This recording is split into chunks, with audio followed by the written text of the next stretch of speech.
મફત મફત ને મફત ભરૂચમાં એકમાત્ર એવી હોસ્પિટલ છે જે પ્રાઇવેટ છે, ટ્રસ્ટ દ્વારા ચાલે છે, જેમાં બાળકોની તમામ સારવાર મફત થાય છે. બાળક જન્મે ત્યાં સુધી 13 વર્ષનો 14 વર્ષનું થાય ત્યાં સુધીની તમામ બીમારીની સારવાર મફત થાય છે. ક્યાં?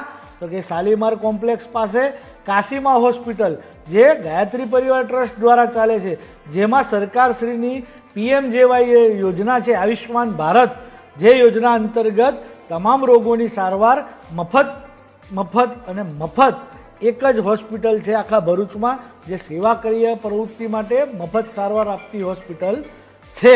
હું ડૉક્ટર ઝૈનુલ, પીડિયાટ્રિશિયન એન્ડ ન્યુનેટોલોજી, નવજાત શિશુ અને બાળરોગના નિષ્ણાત.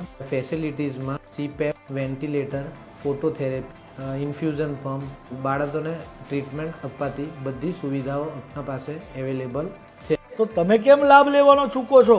આવો બાળકની સારી અત્યાધુનિક NICU, ICU, વેન્ટિલેટર તમામ સુવિધાઓ, આધુનિક સુવિધાઓ સાથે સજ્જ ડૉક્ટરો, આખી ટીમ અને તમારા બાળકનું ભવિષ્ય મફત સુધારવા માટે આજે જ પધારો કાશીમા હોસ્પિટલ, શાલીમાર કોમ્પ્લેક્સ પાસે, ભરૂચ.